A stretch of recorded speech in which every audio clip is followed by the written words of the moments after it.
Vamos a pasar ya a la siguiente mesa que van a moderar Lucía Bo y Isabel Mayoral. Muchas gracias a las dos.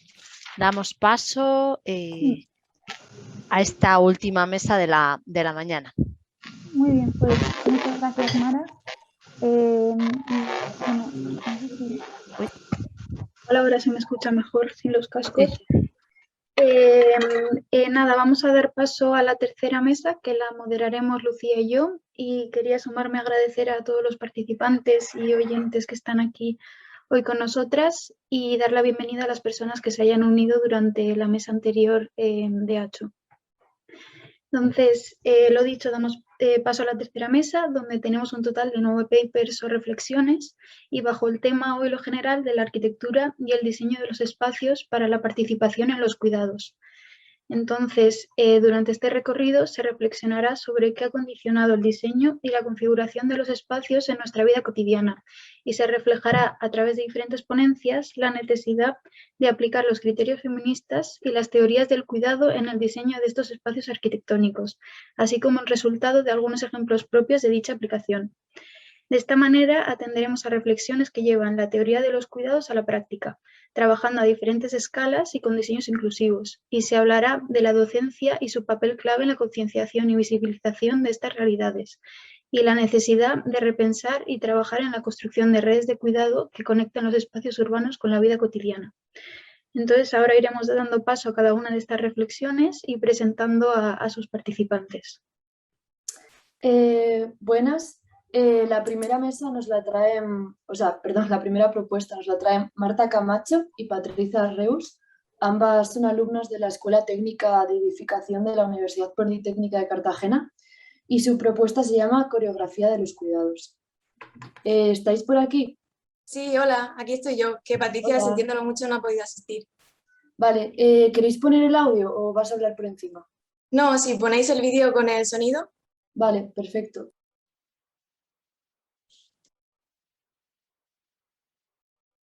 Hola, somos Marta Camacho y Patricia Reus y os vamos a contar nuestra reflexión para este Congreso de Cuidados y Arquitectura.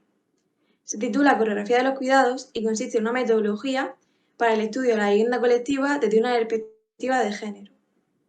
En nuestras sociedades androcéntricas, la construcción del género ha influido a la hora de proyectar y utilizar los espacios, impregnándolos de estereotipos en función de las actividades que se realizan en ellos. Por ello, consideramos fundamental abordar la construcción de la vivienda desde una perspectiva feminista. Nuestra investigación se centra en la escala de la unidad habitacional como inicio de un acercamiento más amplio que incluirá el conjunto edificado y el área urbana más próxima. Antes de comenzar con la metodología, nos gustaría incidir en cómo el patriarcado y el capitalismo han obviado la codependencia y la interdependencia de las personas, imponiendo una visión que prioriza la economía por encima del resto de esferas de la vida, lo que ha acabado condicionando toda la estructura social y ha hecho que olvidemos nuestra interdependencia. Todos necesitamos de cuidados. Sin embargo, los espacios que habitamos se han construido de espaldas a estas necesidades, ubicando estas tareas de cuidados en los espacios residuales de las viviendas. Paralelamente a esta desvalorización de los cuidados, se ha glorificado la familia y naturalizado una feminidad a la que le corresponden estas tareas per se. Y aún en la actualidad siguen siendo mayoritariamente las mujeres las que se encargan de estas actividades. Estas tareas conllevan una relación más intensa con el espacio de la vivienda, puesto que esa coreografía de los cuidados se desarrolla en un espacio cerrado, controlado y en relación al cuerpo. Por ello, el objetivo de esta investigación es tratar de construir una herramienta útil para la lucha feminista, realizando un análisis crítico de la vivienda contemporánea desde una perspectiva de género, que también pueda servir como una guía a la hora de diseñar espacios más confortables, igualitarios y que además permitan la socialización del trabajo doméstico. En cuanto a la metodología, el primer paso fue definir una serie de parámetros que permitan visibilizar desigualdades dentro de la utilización de los espacios domésticos. Como los espacios nunca son neutros, es sencillo mostrar situaciones que pueden conducir a uso del espacio de manera jerárquica. Por ejemplo, dormitorios muy grandes con respecto a otros o cuartos de baño restringidos a una parte de los habitantes. La evaluación de cada parámetro se apoya en análisis gráficos que, en este caso, vienen ejemplificados en las viviendas en Hortaleza, Madrid, de los arquitectos Eva Hurtado y Ramón Gómez. El primer parámetro estudiado es la flexibilidad, puesto que la falta de ella suele ser consecuencia de proyectar la planta siguiendo un modelo patriarcal que no tiene en cuenta las actividades de cuidado y que además impone una familia nuclear tradicional inamovible en el tiempo. El proyecto de una vivienda debe tener en cuenta el cambio y los ciclos vitales de los habitantes, así como los diferentes tipos de usuarios. Una excesiva compartimentación no permitirá acoger otros usos además de los previstos y dificultará la vinculación entre los espacios. En el caso de estas viviendas, observamos cómo se busca la flexibilidad proponiendo unas circulaciones que son continuas. Sin embargo, no se consiguen eliminar los pasillos ni el vestíbulo, que a pesar de la intención, quedan como espacios residuales puesto que no se integran en las estancias de la vivienda. El recorrido que realiza la ropa, desde que se ensucia hasta que se vuelve a guardar, merece especial atención por ser uno de los ejes funcionales dentro de la vivienda. A pesar de ello, no se suelen proyectar espacios específicos ni adecuados para lavar, planchar, secar o doblar la ropa.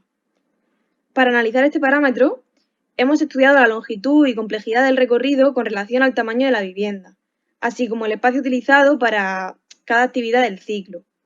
En estas viviendas vemos que se ha previsto un espacio para la lavadora y que además la terraza, como un espacio con una función no definida, favorece la realización de actividades de este ciclo en ella.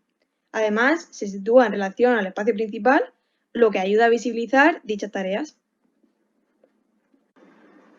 En cuanto a los recorridos, la comparación entre los diferentes tipos nos puede mostrar si los ámbitos relacionados con las tareas de cuidados son únicamente transitados por las personas que las realizan.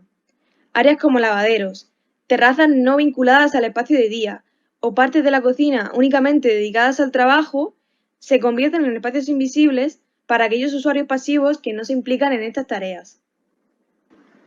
Para el estudio del almacenaje, hemos utilizado las categorías establecidas por los Smithson de almacenaje vivo, aquel que se utiliza en la vida cotidiana, almacenaje muerto, aquel que no se utiliza cotidianamente, y almacenaje de mantenimiento, es decir, aquel que se utiliza para el mantenimiento de la casa. Además, hemos añadido el almacenaje relacionado con el ciclo de la comida por considerar que tiene un volumen importante y que requiere espacios específicos.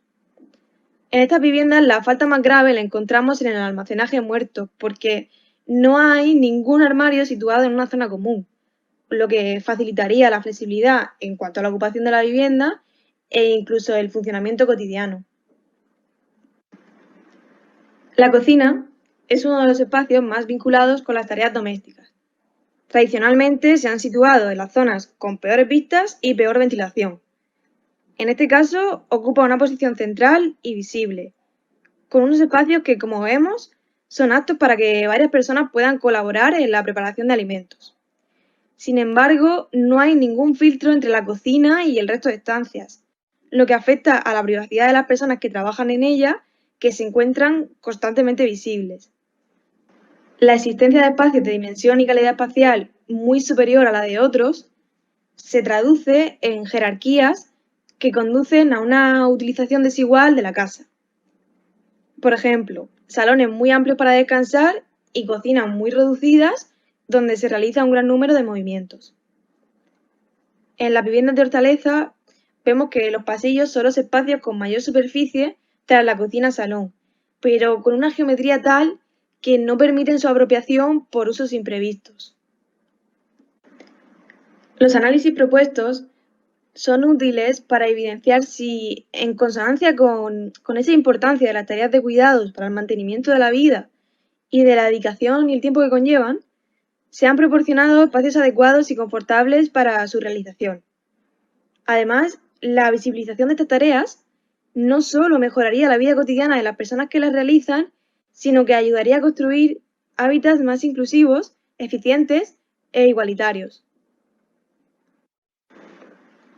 Y ya para terminar, nos gustaría recordar que decía Gramsci que un sistema se hace hegemónico no cuando se adueña del poder económico y político, sino cuando se adueña de las formas y las categorías con las que pensamos y actuamos en el mundo. En este sentido, tenemos una formidable oportunidad de utilizar la arquitectura como herramienta para disputar esa hegemonía capitalista y patriarcal imperante, para recomponer y reconfigurar los espacios desde una perspectiva feminista y, en definitiva, para transformar las realidades sociales que consideramos injustas.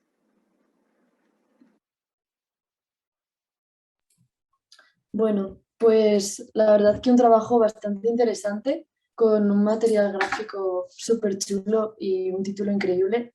Y no sé, me preguntaba que si esa célula habitacional o bueno, o de vivienda que habéis creado, si tenéis pensado cómo vais a afrontarla frente a escalas más grandes. Sí, pues muchas gracias en primer lugar y muchas gracias por haber creado este espacio tan necesario.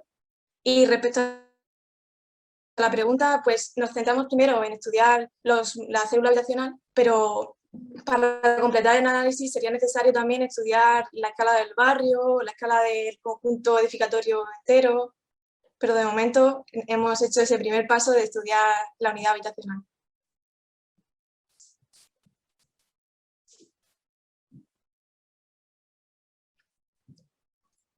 Bueno, pues si luego alguien tiene una pregunta, la podemos hacer al final, porque ahora vamos a pasar a presentaros el vídeo de la segunda propuesta, que se llama Atmósferas para el Cuidado, un proyecto de educación preescolar como experiencia del cuidado en el ámbito universitario, que nos lo traen Pilar Barba Buscaglia y María José Sepúlveda, ambas profesoras de la Universidad de Chile. Estáis aquí y bueno, habéis dicho que queréis el vídeo con el audio puesto, ¿verdad? Hola, sí, acá estamos y sí, mejor si pueden pasar el video con audio, por favor. Perfecto.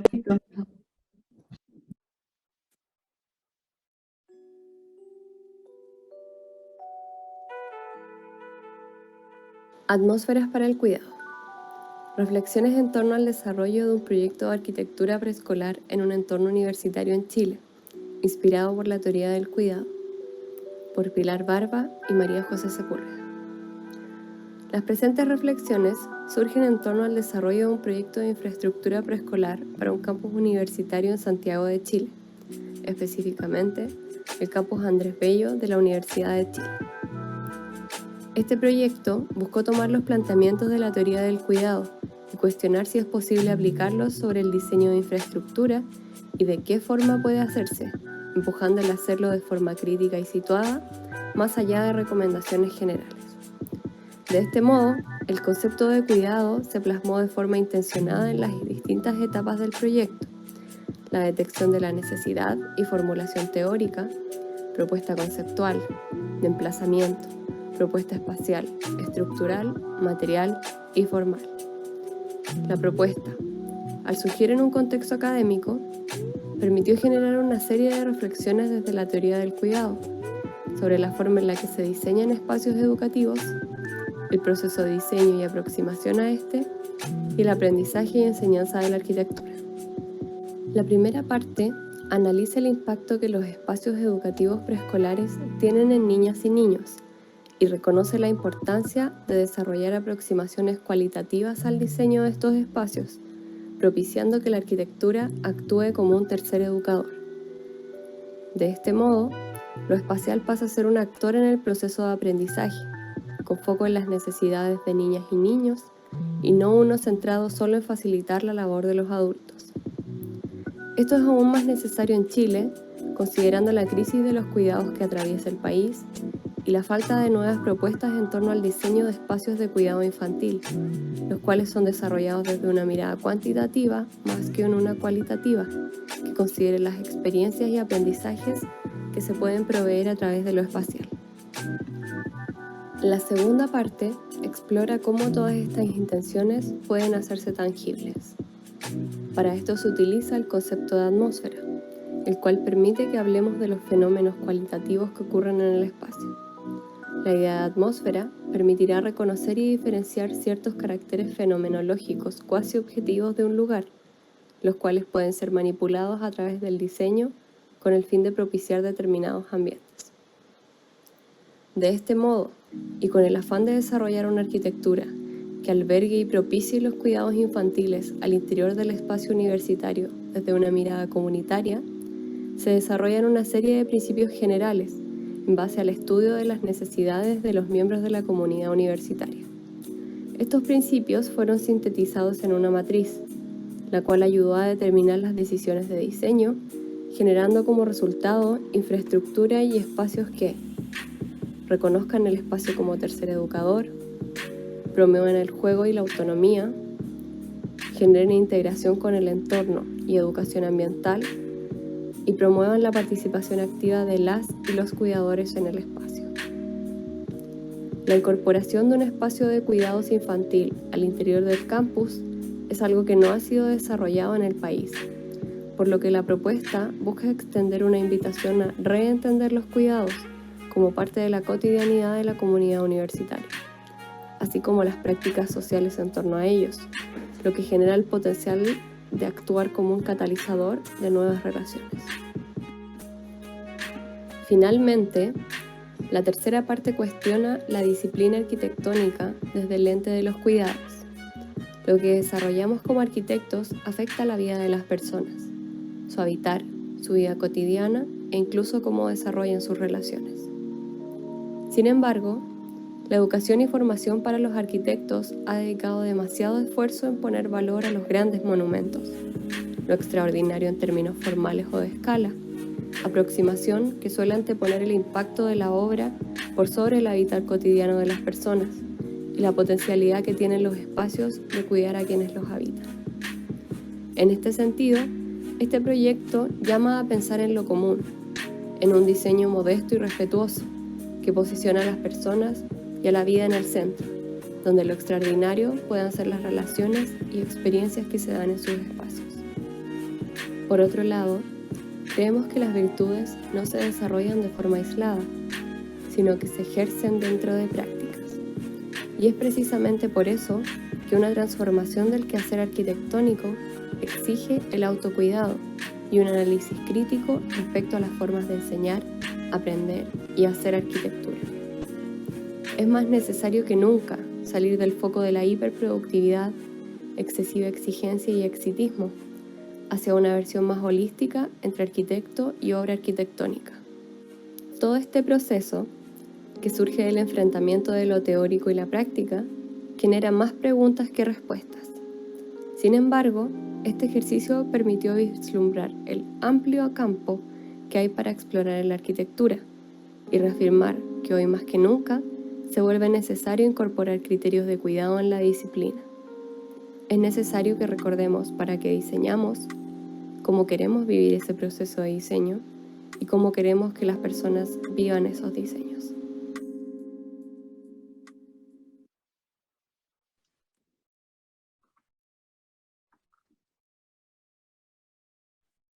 Muchas gracias, que ha sido un vídeo muy interesante y la verdad que muy bien estructurado, muy fácil de ir siguiendo. Y, por ejemplo, como se ha explicado la metodología desde los primeros pasos, la primera idea hasta que la habéis llevado a cabo la elaboración, pues me ha parecido muy interesante. Y me surge después de leer el paper y de verlo algo tan diferente como lo que proponíais de meter el ambiente o la atmósfera, como lo habéis llamado, de una guardería en una universidad.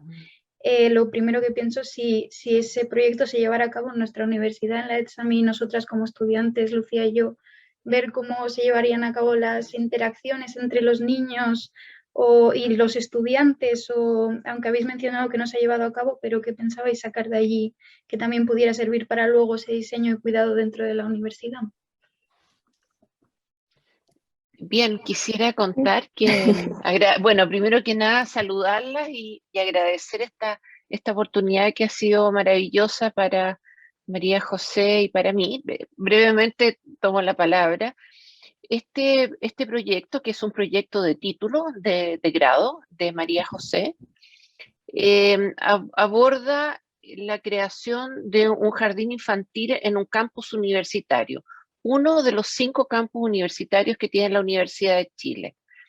Este modelo ya había sido probado en otros 2 campus anteriormente, y justamente en este campus es donde no se había podido lograr el acuerdo entre los distintos actores para que este proyecto se llevara a cabo, porque justamente está en el centro de la ciudad, por lo tanto ese terreno tiene mucho valor. Entonces, lo que hace María José es atreverse a optar por un terreno de gran valor y proponer ahí, como corazón del campus, también con protección y con cuidado, esa ubicación pegada, digamos, al campus Andrés Bello. Sí, y para complementar un poco lo que comentaba Pilar, a diferencia de los jardines infantiles o guarderías que se han desarrollado en la universidad, la propuesta era ponerlo en el corazón del campo, a diferencia de la mayoría de los jardines que eran casonas, que eran adaptadas y que estaban en cercanías, pero no dentro del mismo campus. Entonces lo interesante del posicionamiento de este objeto arquitectónico dentro del campus es la idea de insertar los cuidados como parte de la vida del campus, como parte de la vida de estudiantes, funcionarios y trabajadores, y como un potencial catalizador de relaciones que puede venir a replantear cómo nos relacionamos en torno al cuidado dentro de la misma comunidad universitaria.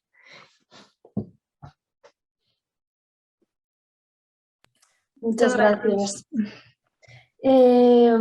Bueno, ahora pasaremos al tercer trabajo, que se llama Espacios intermedios para los cuidados entre el ámbito público y privado, que nos lo presentan Aymar Santos García y Izaskun Aseguinolaza Braga, que ambos pertenecen a la UPV-EHU. ¿Estáis por aquí? Sí, hola, buenos días a todas. Izaskun no ha podido asistir, pero bueno, he venido yo un poco para representar el trabajo. Y bueno, en principio teníamos intención de reproducir el vídeo con sonido y todo. Perfecto, pues ahora vamos.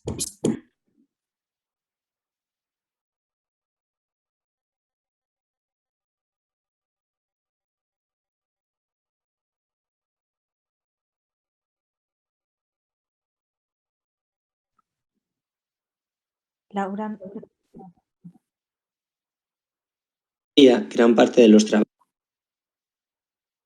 Hoy en día, gran parte de los trabajos reproductivos que realizamos a diario tienen lugar en lo más privado de nuestro entorno, en nuestra vivienda. Pero históricamente no siempre ha sido así. Antes era habitual que los trabajos de cuidados se dieran en diferentes ámbitos que trascendían los límites de la vivienda.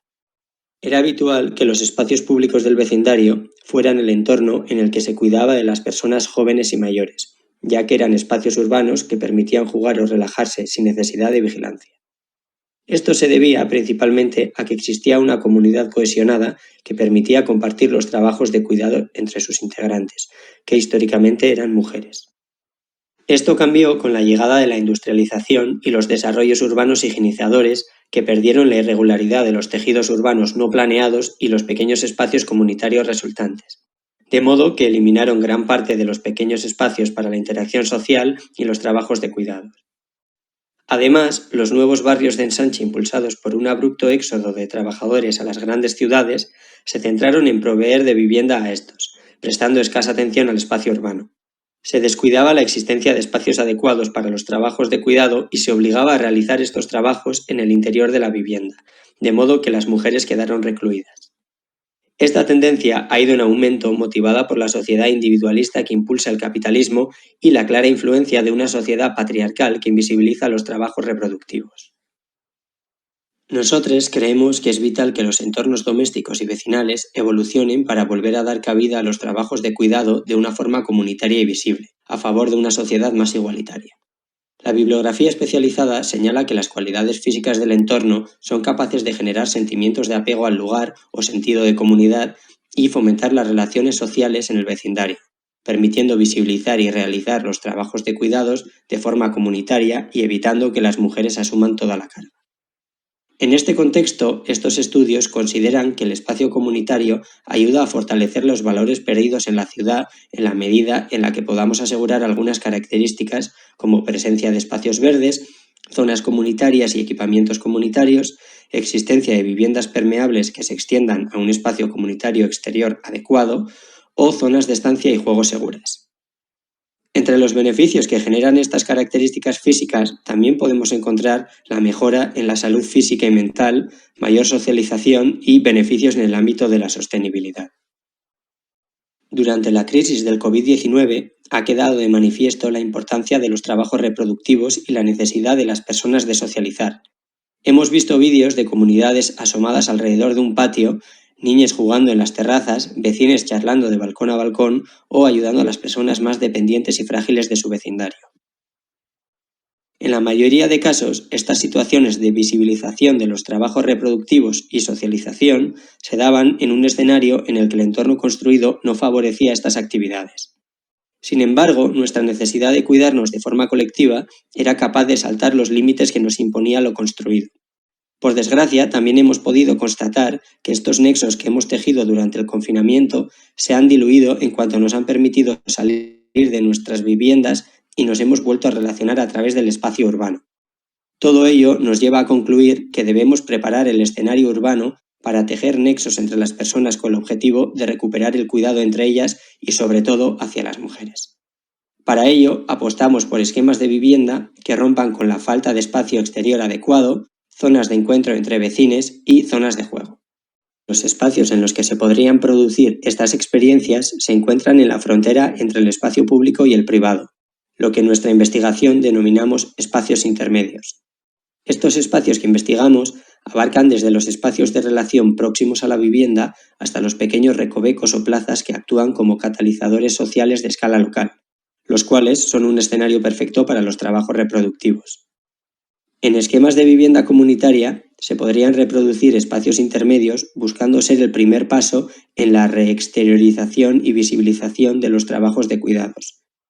Estos ámbitos que consideramos pueden tener el carácter de espacio intermedio podrían ser zonas comunes donde se pueden realizar trabajos reproductivos, esquemas de vivienda en galería que permitan extender nuestra vivienda hacia el vecindario o patios y plazas que permitan los juegos y el cuidado de forma segura y en comunidad. Vistos los diversos estudios que constatan los beneficios de los espacios intermedios, creemos firmemente que la regeneración urbana de nuestras ciudades ha de apostar por la implantación y adecuación de este tipo de espacios para generar una red visible de espacios de cuidados en la ciudad y, como consecuencia, comunidades cohesionadas y cuidadoras.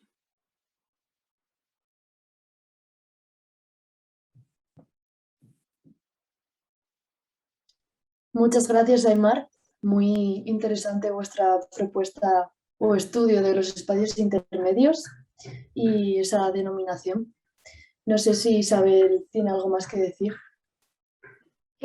Sí, bueno, mencionar que me ha parecido interesante el salto de escala que justo comentaba Lucía, por ejemplo, en la primera reflexión que hemos tenido de Marta, que se quedaba en la vivienda, y cómo vosotros habéis propuesto este cambio y la salida al vecindario, que tan importante es, y lo que habéis mencionado que pasó durante la crisis del COVID, que nosotros mismos buscábamos salir de nuestro ambiente de la vivienda y cosas que pensábamos que se podrían quedar y que ahora que ya un poco no estamos confinados y la crisis parece que va pasando, mencionas que se va perdiendo y que se necesitan esos espacios que generó la gente espontáneamente. Me ha parecido muy interesante.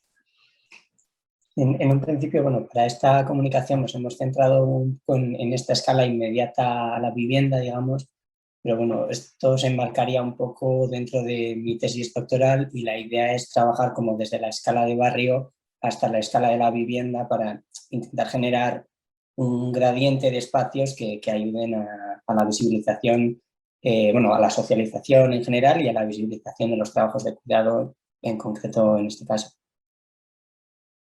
Muy bien, pues muchas gracias y a ver si tenemos luego tiempo de crear la conversación entre todos. Y si quieres presentar a los siguientes, Lucía. La siguiente presentación nos la trae María Andrea Castro Gutiérrez. Bueno, nos la trae solo ella, perdón. Y no sé si estás por aquí. Creo que no. Bueno, y su reflexión se llama Mobiliario estructurador como respuesta al cuidado y productividad de la mujer. Laura, no sé si tenemos el vídeo de esto. Sí, comparto el vídeo, aunque Vale. el título es anterior. no hay problema. Vale, vale. Vale.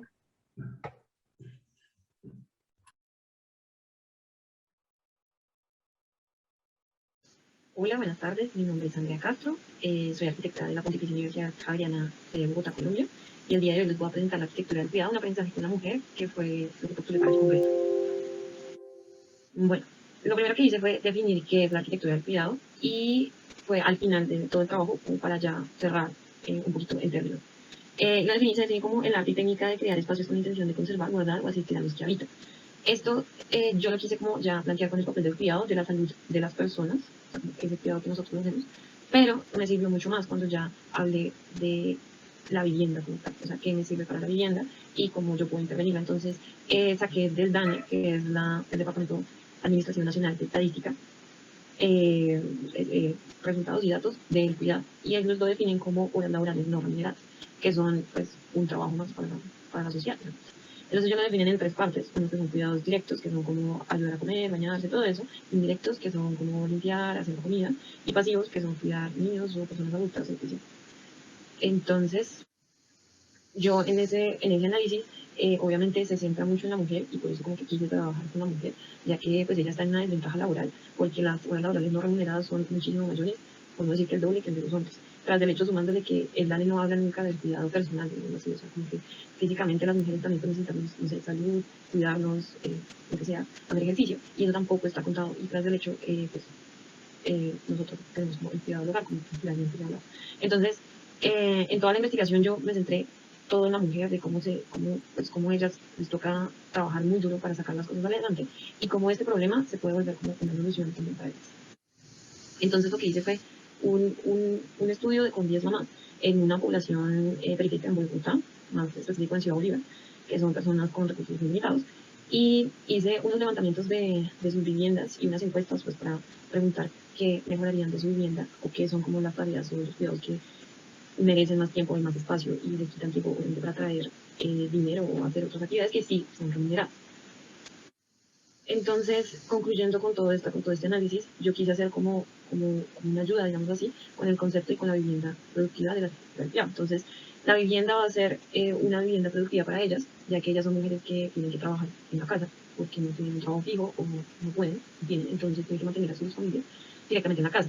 Estos trabajos que yo escogí acá, que son lavar, cuidar niños, comer, pues, preparar alimentos rápidos y coser, son trabajos que las mujeres actualmente hacen. Entonces yo cogí esas actividades, esas como producciones, digamos así, y lo pasé a la vivienda con el concepto de que yo voy a quitar espacios como la sala, el comedor y el estudio para volverlos mínimos, y ese espacio que se tiene en la vivienda se va a volver una zona productiva.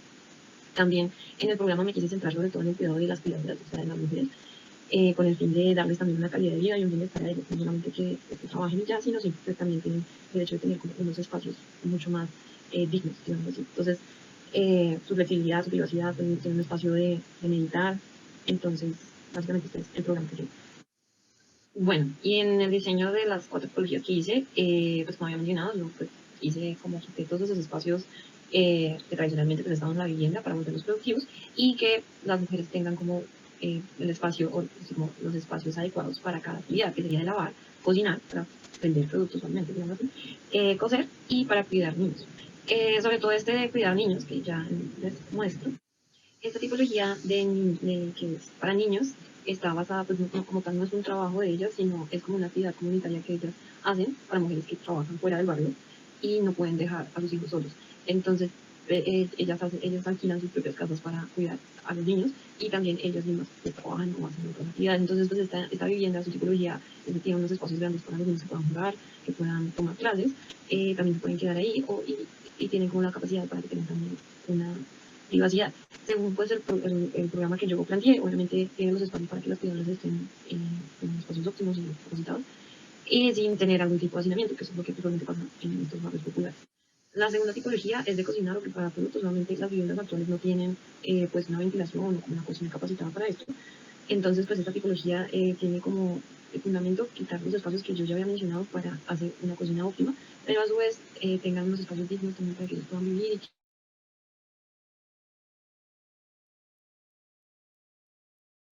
muy alta, sino simplemente ellos pueden como tener sus hijos o su hogar, pueden trabajar y cuidar de su casa en unas horas mucho más pocas que las usuales.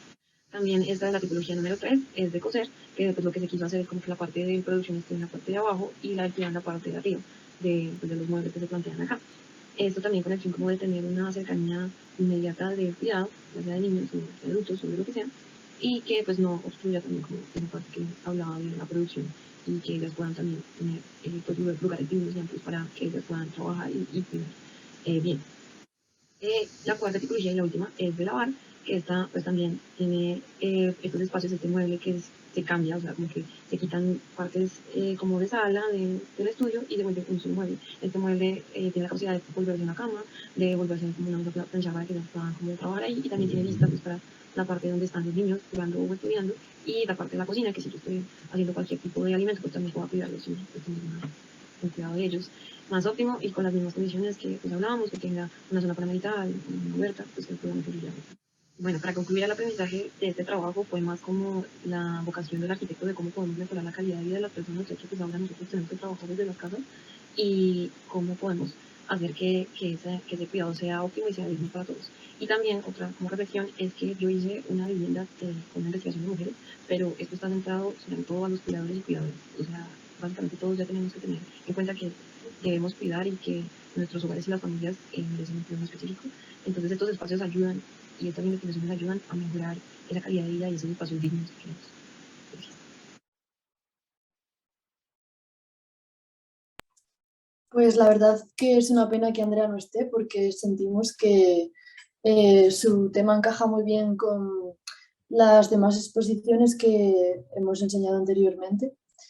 Y bueno, pues vamos a pasar a la exposición número 5, que viene de mano de Macarena Barrientos, no sé si estás por ahí, y Enrique Nieto, que Enrique pertenece a la Universidad de Alicante, y Macarena viene de Chile, de la Universidad Técnica Federico Santa María. Y su exposición se llama Las buenas artes del vivir con lesotres a través del diseño, prácticas pedagógicas de cuidados en un aula de arquitectura. Si Laura, ¿puedes compartir? Queríamos compartir sin audio el video. Vale, perfecto. Para poder hablar encima. Por favor. Bueno, este caso muestra una experiencia docente que llevamos a cabo junto con Enrique Nieto en tiempos de docencia de ciudades confinadas y docencia online. Lo que estamos viendo es el resultado de uno de los 5 grupos con los que trabajamos, grupos de estudiantes con los que trabajamos, y la idea del taller, que se titulaba Las buenas artes de vivir con lesotres a través del diseño, lo que entendía o lo que buscábamos era entender el diseño como un conjunto de prácticas situadas. Tratamos también de forzar en tiempos de docencia confinada que los y las estudiantes pudiesen contactar con alguna comunidad, que fue un aspecto bastante desafiante, y reflexionar acerca de nuevas formas de estar juntos y también de la aportación del diseño y de la arquitectura para con estas comunidades en una clave mucho más colaborativa, abierta, modesta y doméstica. No sé si Enrique quiere hablar un poco de la metodología. Sí, gracias, Maca. Bueno, saludar a Catalina Reynoso, una de las estudiantes que participó y que ha hecho este vídeo, que está por ahí también conectada, participará la semana que viene. Y daros las gracias a todas las que habéis organizado esto, ¿no? Porque realmente esto sí es una práctica de cuidados, ¿no? El convertir estas pequeñas experiencias, aportaciones en un congreso, pues habla de una manera de cuidar y cuidarnos entre nosotros, ¿no? Efectivamente, como decía Maca, el curso lo que pretendía era no tanto hacer diseños para cuidar, como es un poco el título de esta mesa, hay muchas de las aportaciones, entender la arquitectura como unos resultados, unos productos que nos ayudan a cuidarnos unas a otras, sino entender la propia práctica del diseño como una actividad cuidadora.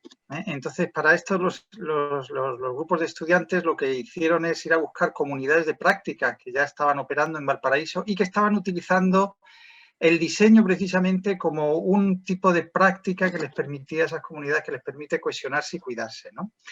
En este caso, en el vídeo que estamos viendo, es un grupo de personas, un grupo de vecinos y vecinas, fundamentalmente vecinas de las afueras de Valparaíso, que entendieron que el basural, especialmente en época de pandemia, podía ser un lugar donde aprender a relacionarse de otra manera precisamente a través de estas prácticas del diseño. Aquí estamos viendo a Hermosina, que es la persona con la que estas 4 alumnas, en este caso, entraron en contacto, y ella les fue contando cómo de alguna manera pasaron de no hablarse entre ellos o de conocerse muy poco a establecer relaciones a partir de organizarse en torno a estas prácticas de diseño de este basural. Es decir, ellas lo que hacían era intentar conseguir convertir este basural en un jardín comunitario, ¿no? A través de y utilizar, como digo, el diseño, las prácticas de diseño como prácticas de cooperativas, de colaboración y también de cohesión de la comunidad. Otros grupos del curso, que aquí no vemos este vídeo solo sobre esta experiencia, otros grupos, por ejemplo, trabajaron con una comunidad de transexuales, que también es una comunidad que utiliza mucho las prácticas de diseño sobre el cuerpo propio para relacionarse entre ellos y ellas. Otro grupo trabajó en un huerto comunitario, otro grupo en una cooperativa artesana de base social, otro grupo en una comunidad de artistas urbanos, etcétera, ¿no? Y no sé si me dejo algún otro.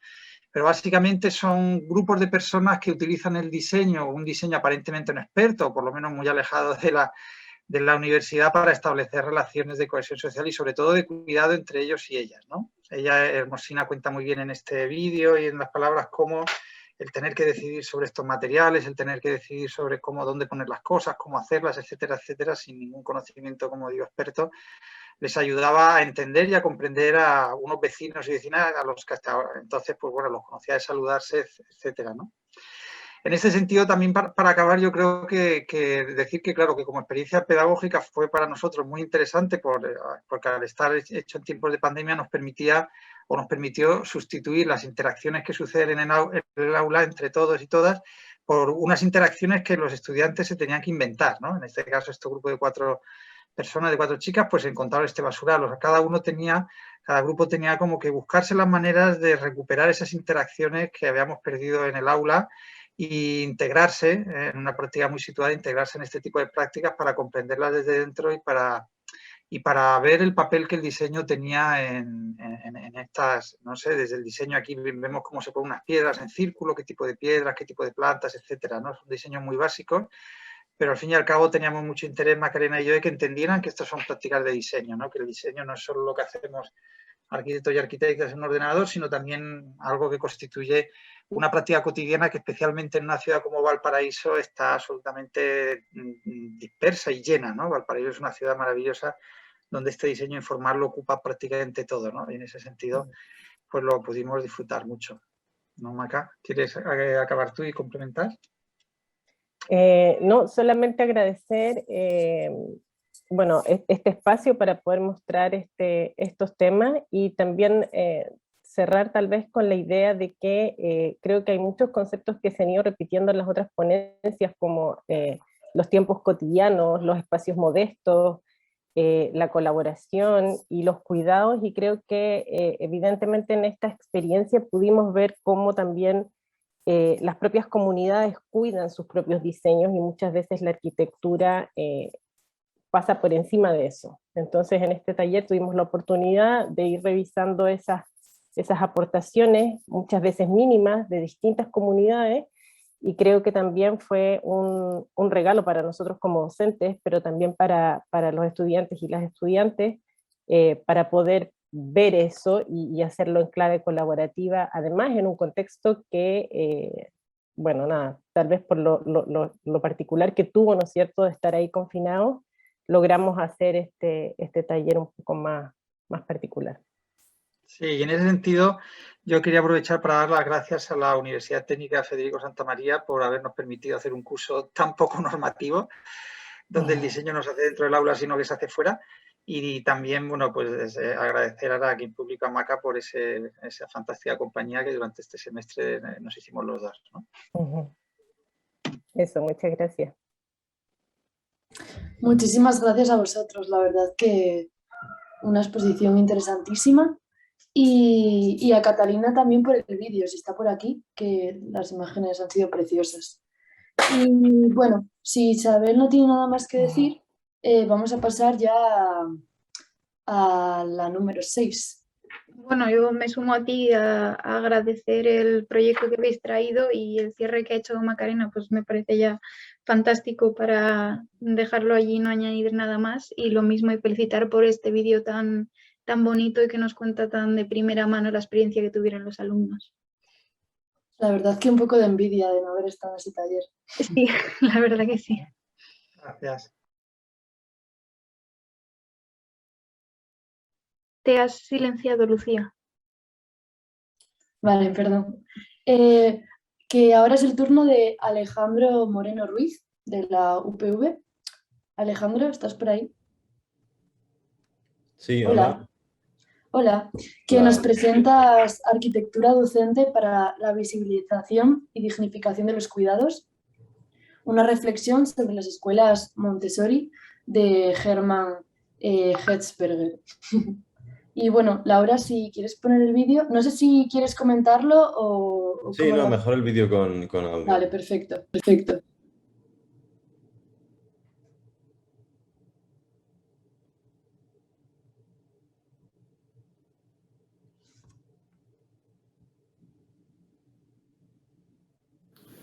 Buenos días, mi nombre es Alejandro Moreno Ruiz, soy graduado en Arquitectura por la Universidad Politécnica de Valencia y la reflexión sobre la que he escrito tiene que ver con la dignificación y la visibilización de las tareas del cuidado.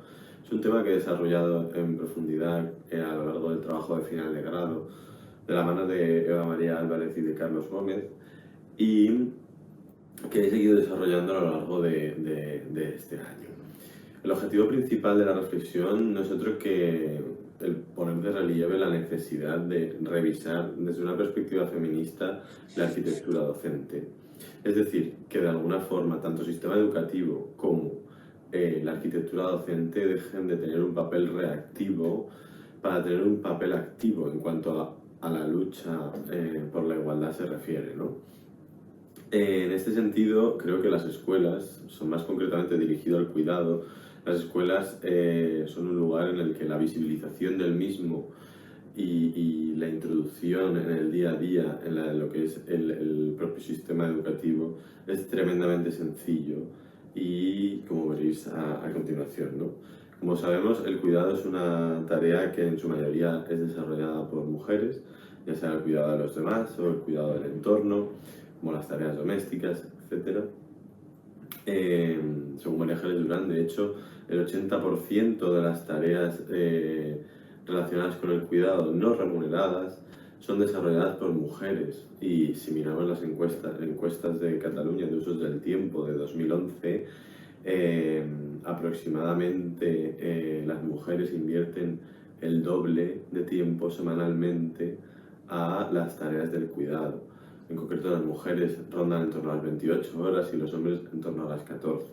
Entonces, con estos datos encima de la mesa, ¿qué mejor lugar que las escuelas para de alguna forma empezar a visibilizar en los más pequeños, en aquellos que dentro de unos años formarán parte de nuestra sociedad y que asumirán unos roles que van a aprender en esa escuela? ¿Qué mejor lugar para visibilizar y dignificar esas tareas del cuidado que la propia escuela, ¿no? Entonces, para ello yo he estudiado cuáles son los mecanismos y los instrumentos arquitectónicos que utiliza Hermann Hertzberger en las escuelas Montessori que desarrolla en Holanda, más concretamente en Ámsterdam la mayoría, para la visibilización o la introducción de tareas domésticas en las escuelas. Seré breve y tan solo mostraré un par de ejemplos. No obstante, para más información podéis consultar sin ningún tipo de problema en el trabajo de final de grado. El primero de los ejemplos lo encontramos en las escuelas Apolo.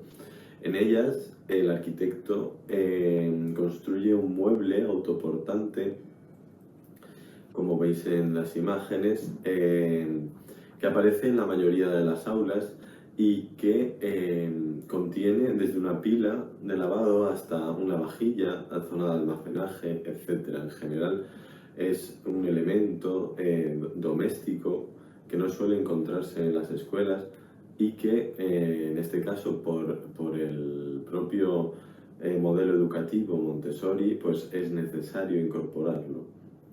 Pero el significado que el arquitecto decide darle, colocándolo en un espacio central del aula y de alguna forma articulando todo el espacio mediante ese elemento, lo que hace es visibilizar de una forma clarísima lo doméstico y el cuidado, de alguna forma, ¿no? Este recurso se empleará posteriormente en otras escuelas como la escuela de Ebenar.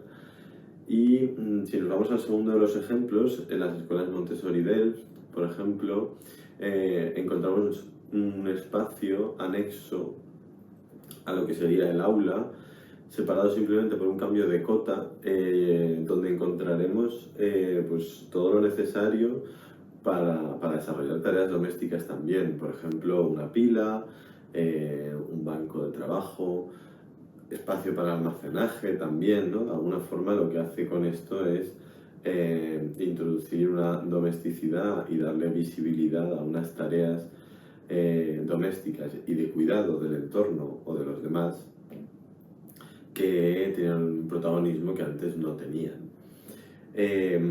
Estos son solo dos ejemplos, pero como podemos ver en pantalla existen innumerables ejemplos de técnicas y de mecanismos que el arquitecto utiliza, ya no solo para visibilizar el cuidado, sino para de alguna forma introducir nuevas domesticidades en entornos de aprendizaje. En ningún caso se plantea un discurso en el que la arquitectura sea el único protagonista o la única protagonista, sino que entiende arquitectura como un actor o una herramienta que sirva para lograr el objetivo que se plantee un modelo educativo determinado. Un modelo coeducativo que pretende educar en igualdad necesita de una infraestructura, de una arquitectura que posibilite la realización de según qué actividades. Y para ello, yo os invito a la reflexión y os invito a la crítica de los espacios educativos contemporáneos, siendo de alguna forma las escuelas Montessori de Herzberger la lupa a través de la cual mirar.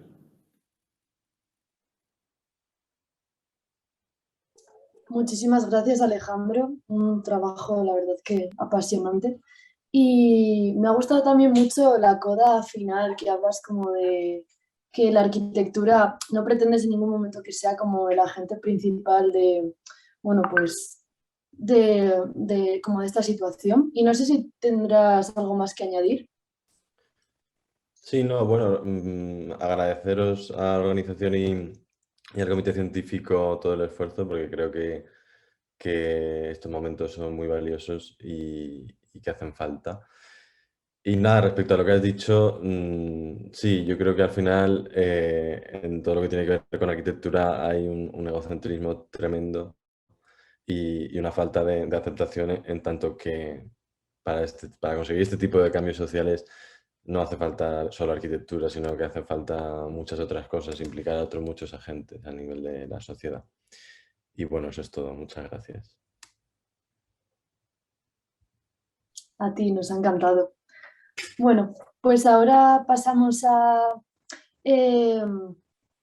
una casa que cuida de la diversidad o cómo la arquitectura puede ayudar a las personas con autismo y a sus cuidadoras, que nos lo traen Ana Dordolin, Giuseppina Scabuzzo, Paola Limoncin, que vienen de la Universidad de Trieste en Italia. ¿Estáis por ahí? Hola, hola, ¿qué tal? Hola, ¿qué tal? Muchas gracias por a esa vosotras. posibilidad. ¿Queréis poner el vídeo con sonido o vais a hablar por encima? Sí, por favor, ponerlo con sonido, gracias. Vale, perfecto, pues ahora vamos. Posible para las personas con autismo Esta presentación centra su atención en cómo la arquitectura puede favorecer una vida lo más autónoma posible para las personas con autismo y otras clases de neurodiversidad, reduciendo la necesidad de asistencia continua y mejorando la calidad de la vida de los cuidadores. Normalmente, las principales cuidadoras de hijos con autismo son las madres, en el pasado culpadas como responsables del estado de sus niños. El cuidado de familiares con neurodiversidad puede llegar a ser para las madres una condición totalizadora, en la que espacio y tiempo son reducidos muy fuertemente. Nuestras reflexiones y el mobiliario que describimos son el resultado del proyecto SENSOM, un proyecto de investigación financiado por la Unión Europea, por el programa Interreg que está aún en curso. El ambiente impacta indudablemente en la calidad de vida, pero para aquellos que no entran en los estándares ideales previstos por la sociedad, puede llegar a ser decisivo. La complejidad del autismo ocupa varios ámbitos, desde el biomédico a las ciencias humanas. Los estudios se centran en sus posibles causas, diagnósticos y terapias para mejorar las condiciones de vida. Más recientemente, también la investigación arquitectónica y urbanística se ha ocupado en indagar posibles condiciones urbanas y domésticas autism-friendly. La individualización del trastorno del espectro autista es relativamente reciente. En el transcurso de la historia se han sucedido distintas teorías sobre sus causas. Una de las más acreditadas en los años 60 atribuía un origen psicológico al autismo. De acuerdo con esta teoría, serían las madres poco afectivas las que inducirían a sus propios hijos a alejarse del mundo, a retirarse a la fortaleza vacía del autismo. Estudios más recientes han demostrado que el autismo es debido a una condición biológica y no psicológica. La madre ya no es considerada culpable de su condición, pero es casi siempre la principal cuidadora del hijo con autismo, tanto en su niñez como en su etapa adulta, si no es autosuficiente. En el transcurso de las teorías cambian también la percepción social del autismo, y a estos cambios corresponden distintas formas de habitar. Antes se lo consideraba esquizofrénicos y eran internados en instituciones psiquiátricas. Más tarde nacieron comunidades específicas para alejar al niño del contexto familiar, considerado causante del mal. Hoy las familias y los movimientos por los derechos de estas personas reivindican la posibilidad de estudiar, trabajar y buscar una vida lo más autónoma posible. La casa puede asumir el papel de refugio seguro para estas personas y sus familias, pero esa puede, sin embargo, convertirse en una prisión en la que afrontar, en ausencia de apoyos públicos, situaciones penosas. La Tomos puede ser pensada para ayudar en este sentido, modulando de un lado la relación con el fuera y de otro lado la relación entre las exigencias específicas de cada uno de los miembros de la familia. Este es el objetivo al que aspira SENSOM mediante el estudio de la arquitectura interior y de muebles sensibles especiales, centrados en las necesidades de estas personas, así como las de sus cuidadoras y familiares. Además, se intenta generar ambientes sin connotaciones médicas ni de vigilancia. Los muebles SENSOM pretenden conciliar diseño y tecnología a través de la integración de sensores que avisan de situaciones críticas o de peligro sin violar la privacidad con cámaras. La finalidad es mejorar la autonomía y la confianza en sí mismos y reducir la presencia de cuidadoras. Los lugares particularmente importantes son aquellos de transición, el umbral entre la casa y la ciudad, donde la persona se prepara para afrontar nuevos espacios y situaciones. Esto ocurre también en los espacios de la casa. Uno de los muebles estudiados constituye un espacio filtro en el que el umbral brinda tiempo y lugar para adaptarse en el tránsito de un ambiente a otro. Otro mueble es un asiento refugio que puede cerrarse en el caso de que haga falta volver a la calma, aislándose de ruidos y de otros estímulos, y que en cambio en la versión abierta se convierte en un asiento cómodo para otros miembros de la familia. A través de observar las divisorias de cartón realizadas en algunos centros de día con personas con autismo que comen juntas, pero que prefieren no ver comer a otras, se ha llevado a cabo una mesa con divisiones móviles. Para nosotras es representativo de cómo personas distintas pueden sentarse en torno a la misma mesa, pero esto, como la arquitectura, puede ser modulado según las exigencias de cada uno. En este proyecto del arquitecto Ishigami, las plantas actúan como pequeñas barreras, concentrando potencialmente el espacio social más íntimo en los lugares contiguos y no en la mesa. Por eso imaginamos una mesa como un espacio en sí mismo que ofrece la posibilidad de crear una separación física de otras personas sin dejar de estar juntos en el mismo entorno. El proyecto europeo prevé la realización de un espacio a modo de test con prototipos de los muebles, en el que las personas con autismo y las cuidadoras podrán experimentar y valorar los aspectos tecnológicos y el diseño de la casa Sensón.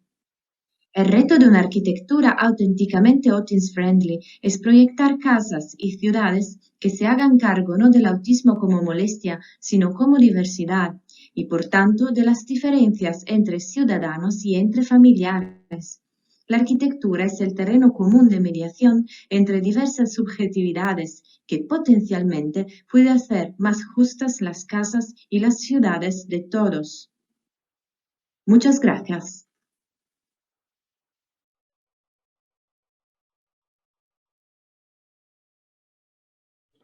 Muchas gracias por el vídeo y quería agradecer también que hubiese aparecido en la sesión un tipo de diseño tan específico como es para el autismo y un vídeo tan explicativo sobre todo sobre la historia y la evolución que ha tenido la visibilización de este tipo de cuidado y con unas imágenes e ilustraciones fantásticas elegidas. Y luego también, como se menciona al final del vídeo, la posibilidad que vais a tener en el futuro de poder crear un ambiente en el que testear todos estos objetos que habéis diseñado, que me parece muy interesante y con ganas de que en el futuro podamos volver a escuchar esta reflexión ya y ver qué os habéis encontrado al probarlo en la realidad. Ojalá. Esos son temas que tratamos desde muchos años y para nosotras es muy importante integrar las cuestiones sociales, culturales, con reflexiones técnico-constructivas, así que pueden como mejorar las condiciones de vida de las personas más sensibles. Y el autismo es un ejemplo, pero también esa casa podrá, ojalá, ayudar a personas mayores o quien necesita cuidados y ayudar a los cuidadores a ser más ligeros. Y creemos que es muy importante que el espacio, las diferencias de las personas pueden relacionarse y sobre todo que las personas no pierdan su identidad. Eso es importante para el proyecto. Y disculpe por mi español. Espero habéis entendido. Sí, perfecto. Muchas gracias por vuestra reflexión. Gracias. Muchas gracias. Ahora vamos a dar el turno a Conchi Berenguer, que creo que está por aquí. Sí, hola. Hola, Conchi, que nos presentas habitaciones propias, casos de acogida de urgencia para mujeres maltratadas.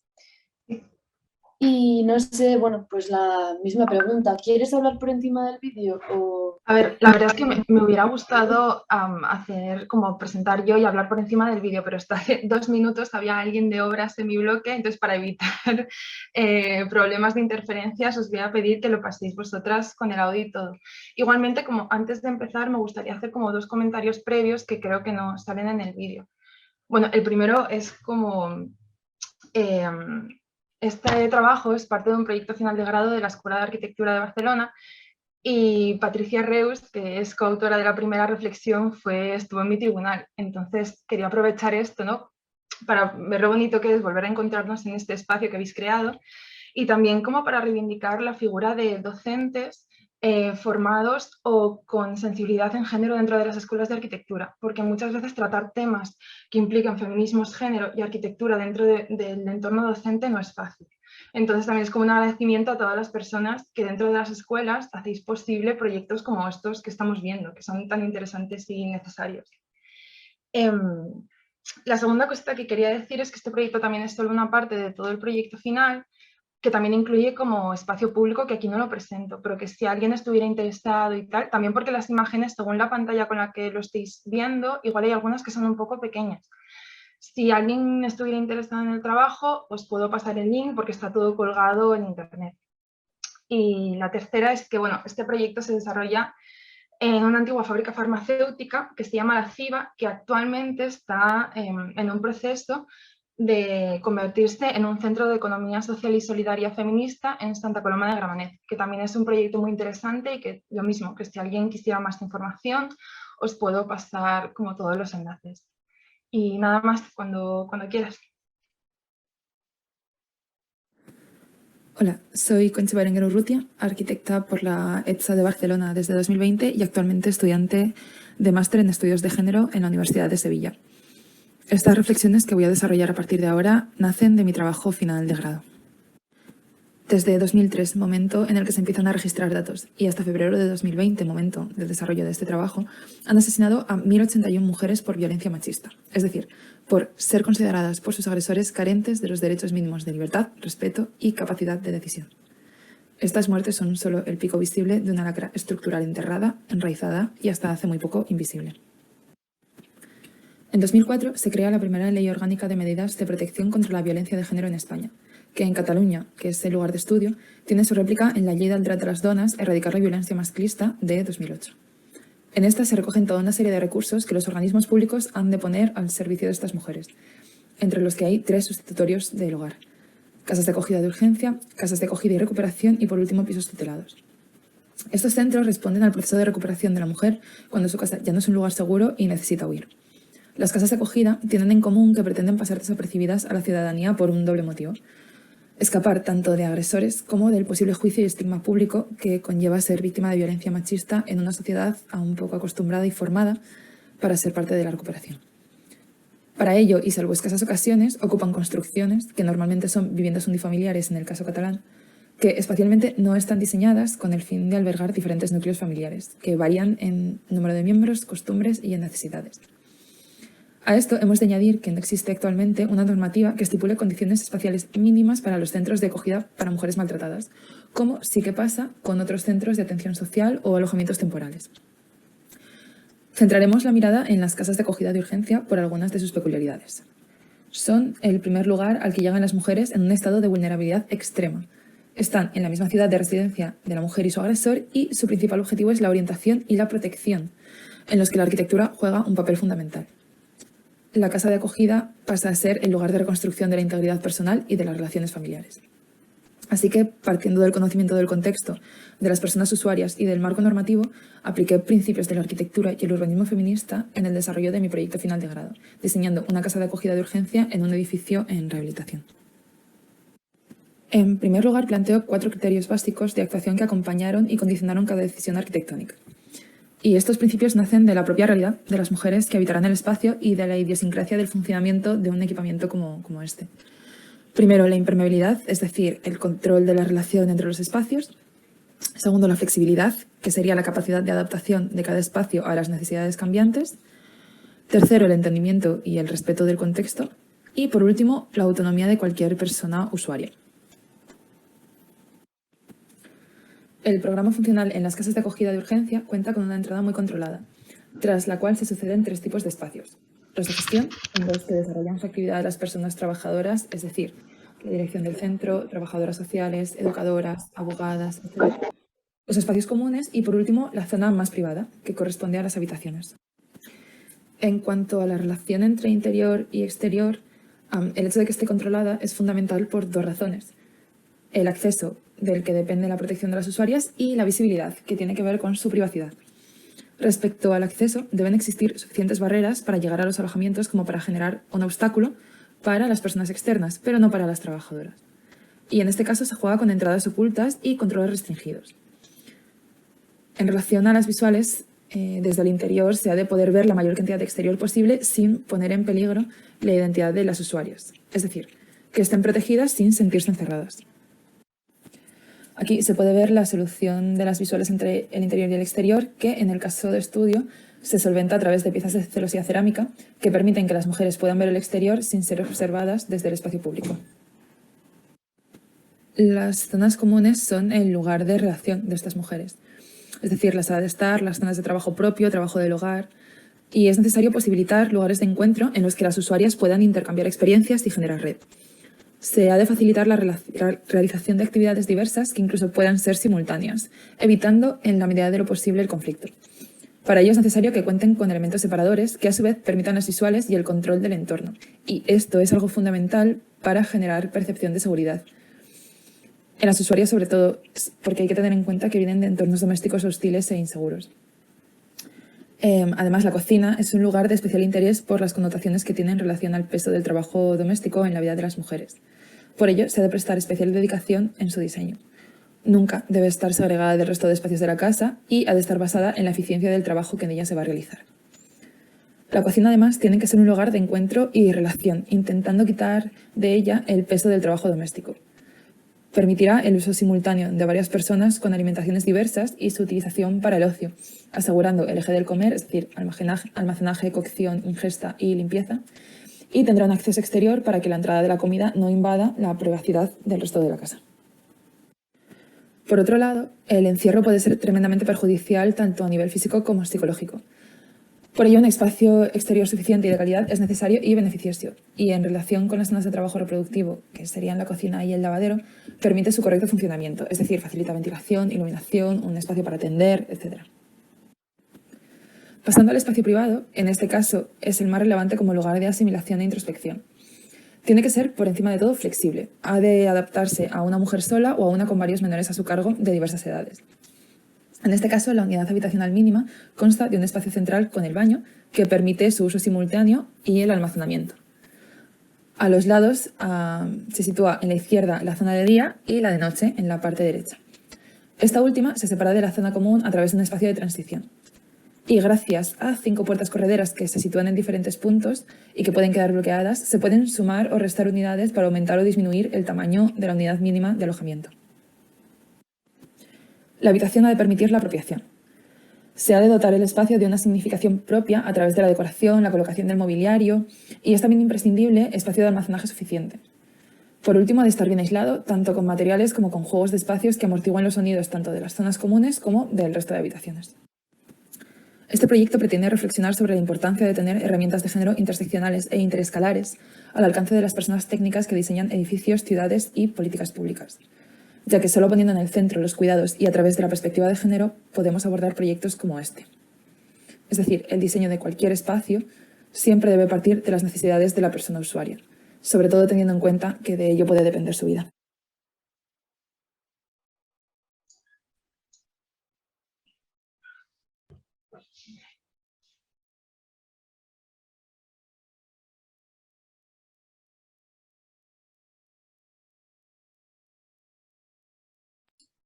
Muchas gracias. Perdón, dile, Lucía. Que sí, que eso, que muchas gracias a Conchi, que nos ha gustado mucho lo que has mencionado al principio, antes del vídeo, de reivindicar el valor de esos docentes, como que sepan de cuestiones de género. Eso nos ha parecido muy interesante y también lo compartimos, porque muchas veces es muy difícil como igual encontrarse pues estos temas en ámbitos más académicos, justamente lo que decías. Y bueno, no sé, respecto a tu presentación, nos ha recordado también mucho a otras que hemos visto antes y nos parecería muy interesante que, no sé, que igual pudierais como entrar en alguna especie de contacto para supliros las unas a las otras. Yo por mí encantada y de hecho que el conocernos presencialmente la semana que viene potencie este intercambio.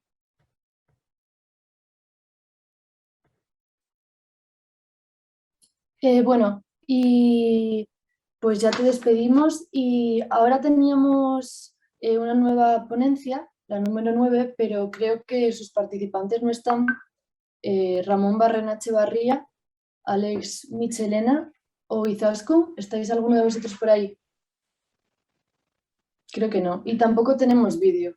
Tenemos Lucía. Perdona, Lucía. Sí, lo han enviado en estos últimos días, así que si quieres lo compartimos. Ah, vale, perdón. Vale, perfecto. Pues venga. Vamos.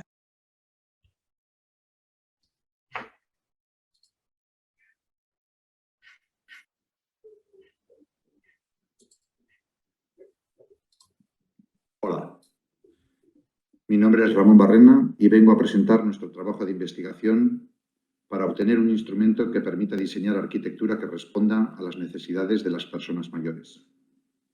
La autoría de este trabajo es de Ramón Barrena Echevarría, Alex Michelena Echeverría e Izaskun Aseguinolaza Braga, profesorado de la Universidad del País Vasco, UPV-EHU.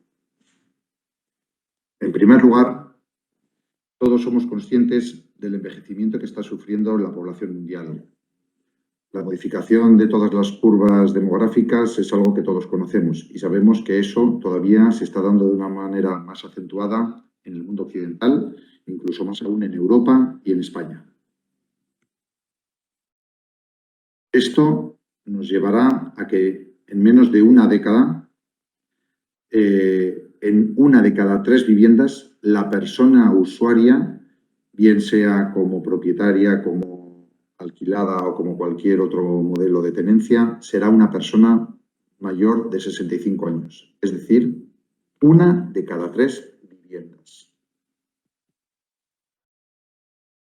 En muchos casos, estas viviendas tienen ciertas limitaciones para que las personas mayores puedan desarrollar sus capacidades, sus preferencias o sus necesidades.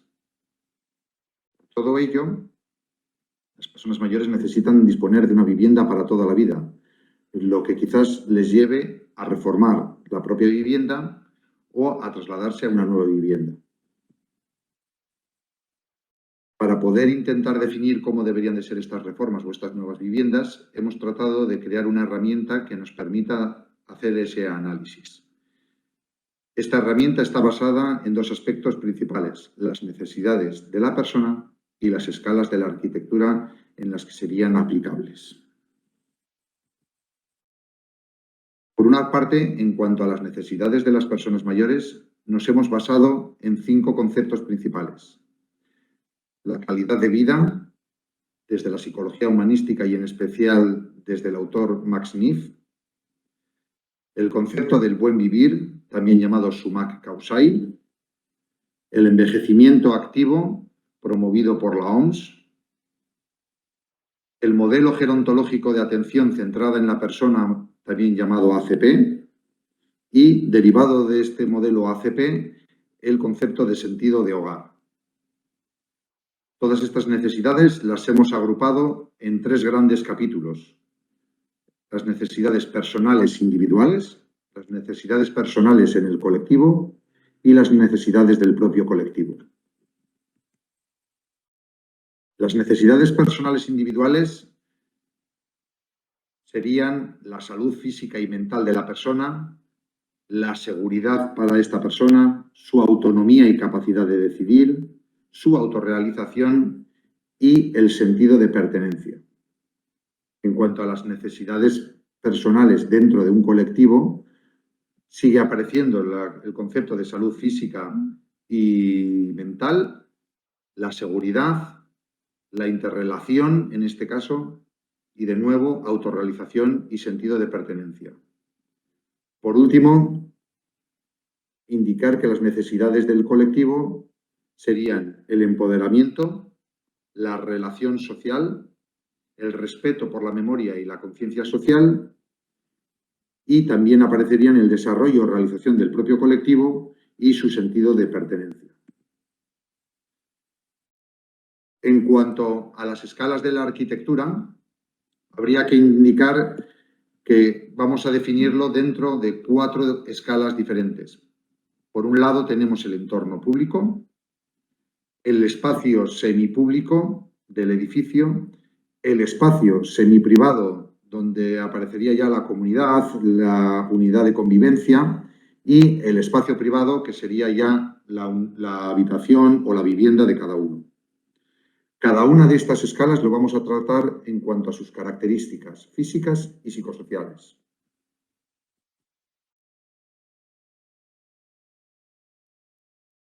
Con todo ello, obtenemos la siguiente matriz que nos permite tratar de definir dentro de las 3 escalas de necesidades y dentro de las 4 escalas de arquitectura lo que serían los aspectos que van a definir una mejor arquitectura que responda a esas necesidades en las diferentes escalas. Para poder poner un ejemplo de cada uno de ellos, indicaremos que en la escala de lo privado, es decir, en la escala de la vivienda o del dormitorio, el hecho de que las ventanas, los miradores o las barandillas permitan la visión externa de una persona sentada o incluso tumbada es un aspecto a considerar. Esto sería una característica física que respondería a las necesidades individuales de la persona y que influiría en su salud mental, tanto por la necesidad de contemplación o de relacionarse con la naturaleza. En otro orden de cosas, dispondríamos que una característica social del espacio semipúblico, es decir, del edificio, sería promover rincones en grandes espacios comunitarios para permitir actividades de grupos pequeños o actividades individuales dentro del colectivo. Esto responde a la necesidad individual dentro del colectivo de interrelacionarse, evitando el aislamiento, además de promover la autorrealización, promoviendo capacidades y preferencias de la persona, y el desarrollo colectivo, permitiendo un desarrollo simultáneo de diversos grupos con una mayor riqueza y evitando que grupos mayoritarios marginen o limiten a grupos menores. Esto es todo. Muchísimas gracias. Eskerrik asko. Y aquí tienen nuestros correos electrónicos si quieren ponerse en contacto con nosotros. Muchas gracias.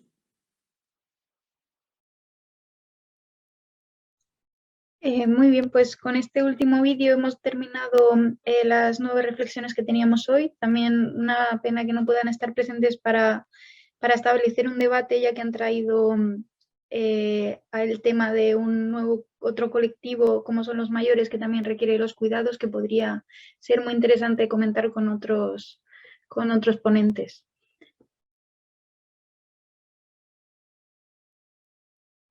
Bueno, y ahora quisiéramos hacer una llamada a todas las participantes para comentar otras ponencias y también a debatir algo que ha mencionado Enrique antes sobre que la práctica del diseño se revisa como actividad cuidadora.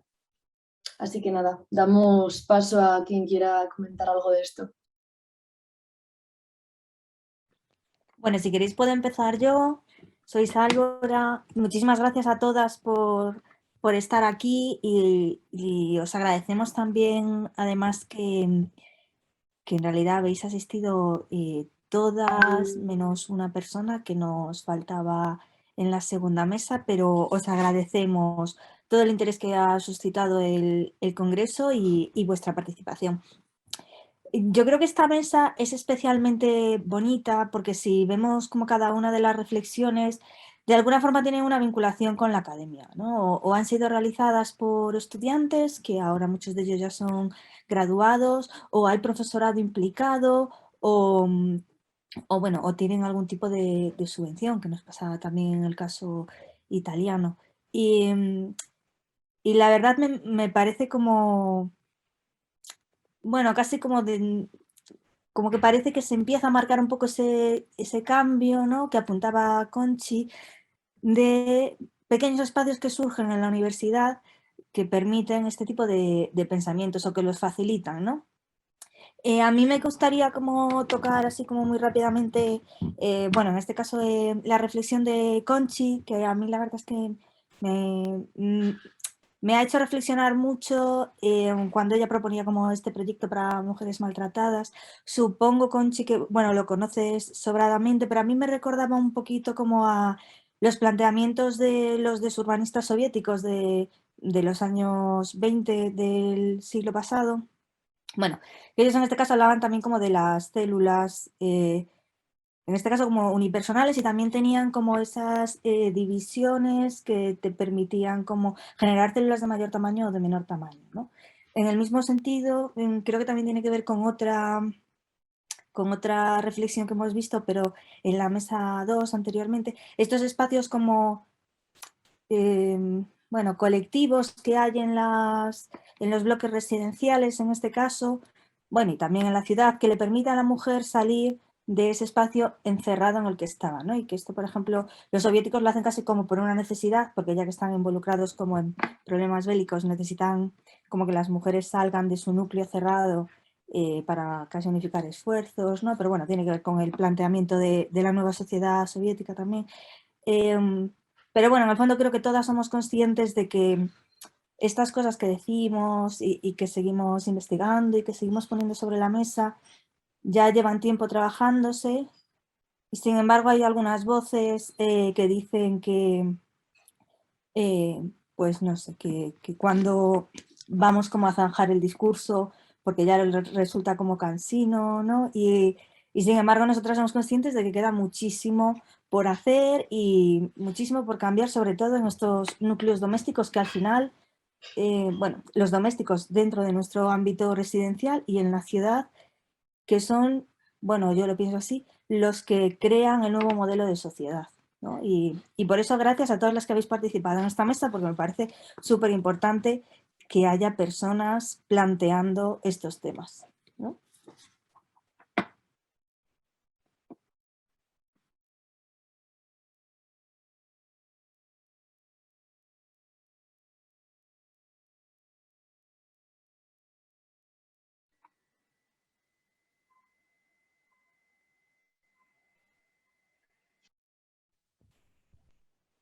No sé si alguno o alguna queréis comentar alguna cosita más. Si no, es verdad que, bueno, en España rozamos un poco como las horas de la comida.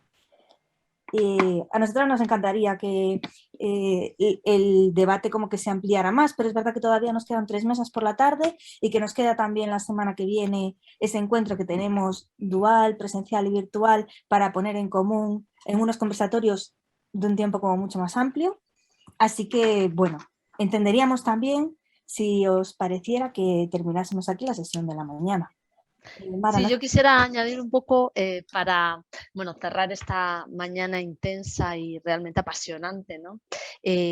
Yo agradecer muchísimo, me sumo a lo que ha dicho Sálvora, creo que esta mesa cierra de alguna forma el por qué estamos aquí también, ¿no? Nosotras somos parte de esa academia y nos parecía muy relevante que existieran casos concretos, ¿no? Donde la docencia empieza a acercarse abiertamente, ¿no? A mí esta frase que también ha dicho Lucía, ¿no? Esto que ha dicho antes Enrique me parece fundamental, ¿no? El entender que el diseño puede sumarse a esas actividades cuidadoras, ¿no? Que parece que a veces solamente se dejan a los aspectos sanitarios y al final no vamos a cambiar el mundo con una varita mágica, pero sí que desde luego participamos, ¿no? Y formamos parte de ese diseño. Y me recordaba esta cosa, ¿no? De conectar lo que es el papel del docente con el papel del estudiante y bueno, pues también lo dejo aquí encima de la mesa. Algo que me sucedió cuando yo era estudiante y yo comencé la carrera en el año 92 y en el año 96 hubo un encuentro en la de la Unión Internacional de Arquitectos en Barcelona, algo que va a suceder ahora, ¿no? Porque han vuelto a ser candidatos y van a desarrollarlo, no sé cuándo exactamente, pero fue un encuentro donde el mundo de la arquitectura en aquel momento parecía que formaba parte de los ¿no? Un Star System, ¿no? Donde en este encuentro fantástico, Barcelona, verano, un montón de arquitectos o estudiantes de arquitectura arquitectura con muchísimas ganas de comerse el mundo, ¿no? Donde se nos había enseñado que para ser arquitectos había que tener un estudio y ser muy famoso, ¿no? Y hacer cosas muy espectaculares y demás, ¿no? Y en este encuentro que os digo, en el año 96, de pronto hubo tantísimos estudiantes que tuvieron que abrir las instalaciones, ¿no? El Polideportivo de Arata y Sozaki, y se llenó, y de pronto en estos discursos que había de estos Star System, donde parecía que la arquitectura tenía esa definición, ¿no? de la arquitectura del espectáculo, de pronto se levantaron unos personajes que eran Ralph Erskine y Charles Correa, y nos compartieron. Yo recuerdo particularmente la imagen de una gran infraestructura que era de la ciudad, que estaba habitada en Nueva Delhi, ¿no? Era un gran tubo, ¿no? de las infraestructuras urbanas, habitada y convertida en la vivienda de alguien en la ciudad de Nueva Delhi. Y se levantó y dijo, me avergüenzo muchísimo, ¿no? de lo que se está hablando aquí, porque la arquitectura es otra cosa, ¿no? Y esto que he tardado un poquito en contarlo, lo digo porque a mí me cambió de pronto la percepción de todo lo que yo llevaba estudiando en esa mitad de carrera, que hasta el momento es lo que había desarrollado. Y quería dar las gracias porque estas propuestas que habéis compartido de esas arquitecturas de lo cotidiano, donde pareciera casi que la nueva arquitectura o la nueva definición de la arquitectura realmente, bueno, pues la dan los usuarios, ¿no? Y al final son los usuarios y el resto de la sociedad los que diseñan sus propios espacios, ¿no? Me parece que es una especie de pequeña luz, ¿no? Al final de ese túnel que parece que al final, pues, esta situación un poco extraña, ¿no? en la que estamos viviendo, y me alegra muchísimo haber podido cerrar esta sesión, o que se cierre esta sesión con esta especie de homenaje a esos usuarios que desde lo cotidiano, lo pequeño, son capaces de crear sus propios espacios. Y esto me alegra mucho, me reconcilia mucho con aquello que yo estudié y que terminé en el año 99, y que a veces pues uno necesita que pues se lo recuerden, ¿no? Con estas cosas tan hermosas que hemos visto hoy, duras, otras pues, que nos hacen seguir adelante, pero gracias a todos. No sé si alguien quiere añadir cualquiera de los participantes o de la organización o de los ponentes de esta última mesa. Yo quería decir una cosa. ¿Se me escucha? Sí, sí. Sí, bueno, aparte de nuevo de agradeceros a todas la organización de este evento, que me parece imprescindible, yo también quería problematizar un poquito algunas cuestiones que hemos visto y que yo creo que nos han pasado a todos y a todas en el aula, ¿no? Y es esta cuestión del manejo que hacemos del diseño, y que a veces yo creo que no hace sino perpetuar, digamos, las metodologías o las articulaciones patriarcales que tiene el propio diseño, ¿no? O sea, a mí me preocupa, y me pasa en clase, que cuando plantea estas cuestiones vuelve a llegar la arquitecta, el arquitecto, a través de una cierta sabiduría y a través de unas metodologías, a resolver los problemas de unos ciertos usuarios o unas maneras, dejando fuera a sus usuarios, ¿no? Y a lo mejor la palabra adecuada no es la palabra usuario, es una palabra a lo mejor fea, pero me entendéis, ¿no? Yo creo que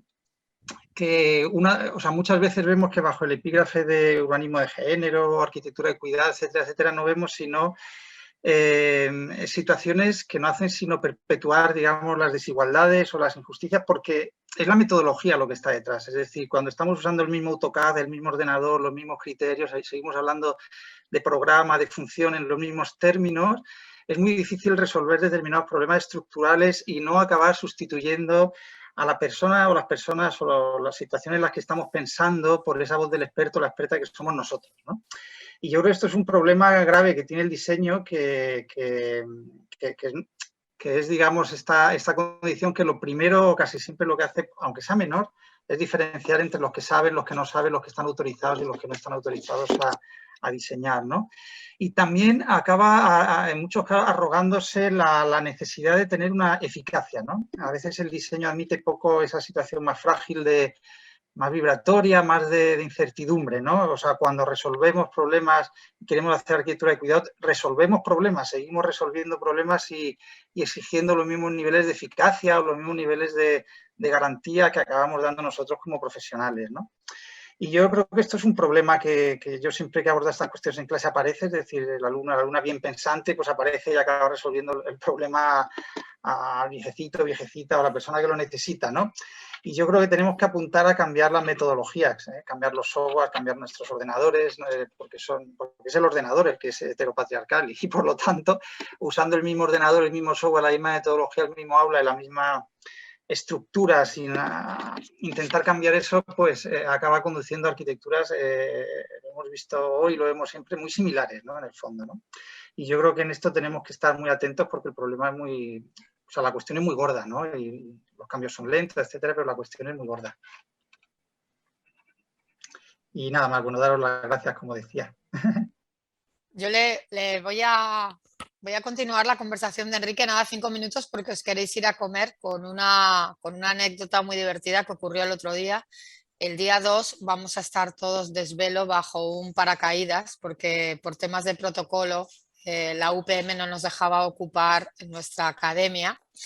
Y entonces hacemos solas, un poco como solas y cuidadas, un poco como al margen, en el campo de rugby y bajo un paracaídas que nos ha cedido el ejército. Nunca yo supuse a mi edad que me iba a ver en estas, yendo a Paracuellos, al famoso Paracuellos, a que mi general, porque cuando entré por ahí me dijeron, ¿es usted la magistrada? Y digo, no. Dice, ¿cómo que no? Nos ha dicho mi general que viene una magistrada. Fijaos lo importante que son los términos, porque yo venía de un máster, que es un magíster, había acabado siendo una magistrada. Bueno, pues la magistrada entró, mi general le estaba esperando con otros 5 muchachones enormes con unos cuerpos impresionantes que me llevaron a ver un despliegue de paracaídas, una visita guiada, se nos iban cuadrando. Yo disfruté muchísimo porque esos espacios me encantan, pero en un momento dado a mi general le pregunté, oye Luis, pero ¿cuánto queda para que a ti te llamen Luis y no te llamen mi general? Y fijaos la frase que me dijo Luis, me dijo, perdona Achu, la forma hace la función y sin esta forma esto no funcionaría como una máquina.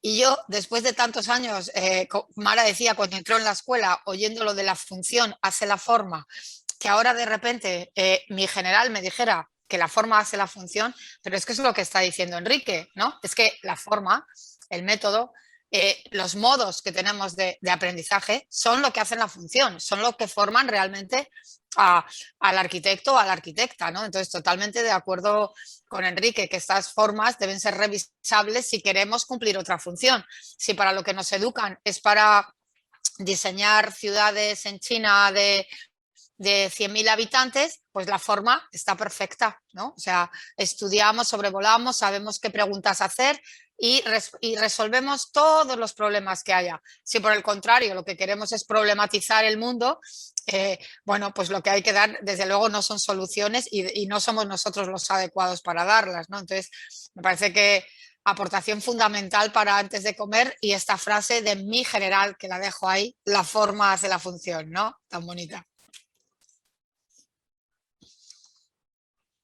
Hola Macarena, que te estoy viendo en primera pantalla. Hola Achu. Saludos a todas.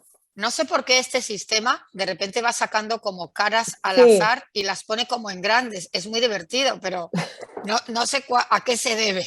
No sé si es una programación que tenemos y tú llevas en mi pantalla como media hora, Macarena. Pero bueno, bien. Algo.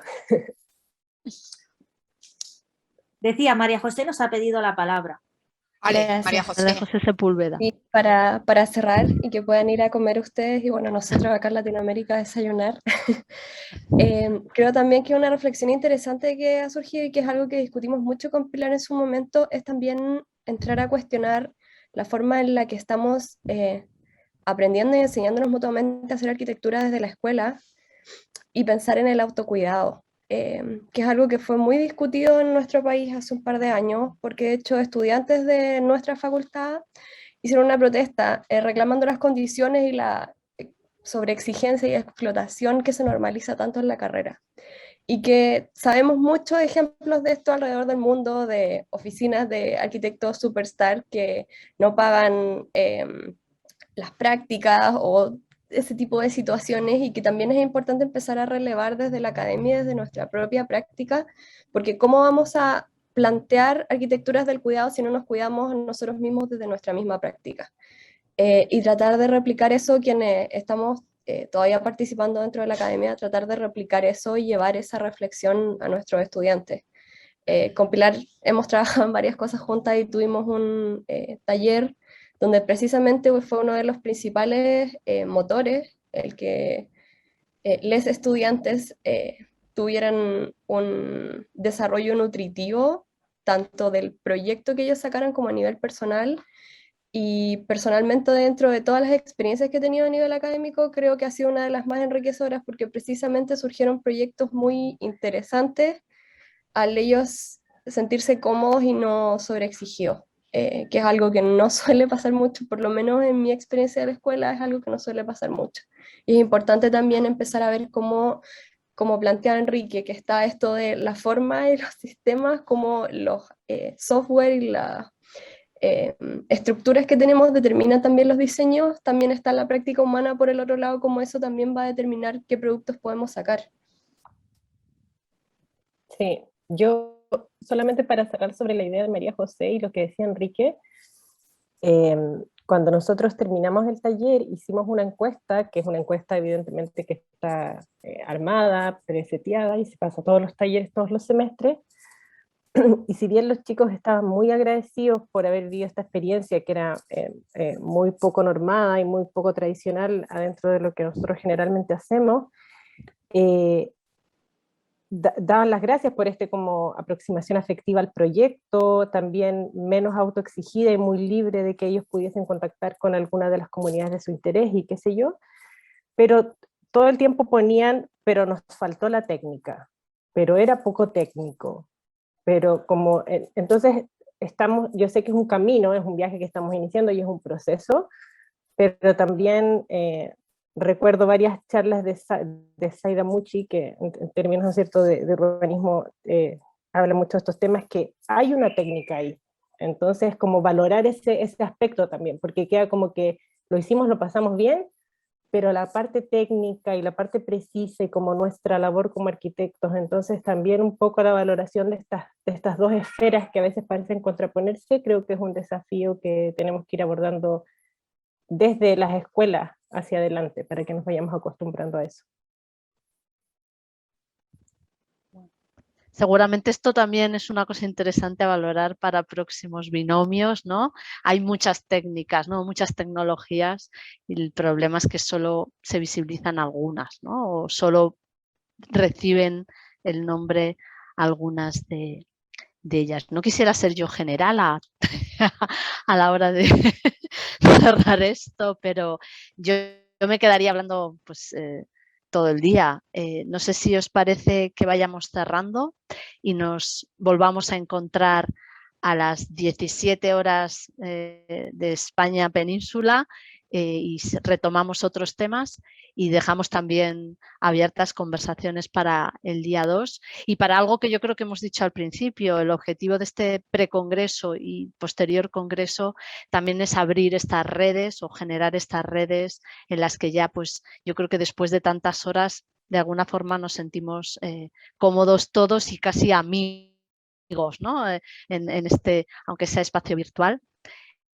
Entonces, si os parece, cerramos aquí. Muchísimas gracias de nuevo y nos vemos después a las 17, los que queráis podáis sumaros. Si no, ya sabéis que vamos a hacer por subirlo a diversos lugares, trataremos de subirlo a YouTube, pero lo que sí seguro va a estar es en el repositorio de la web de Arquitectura Congreso, Arquitectura y Cuidados. Y bueno, pues gracias y nos vemos después. Adiós. Chao, chao.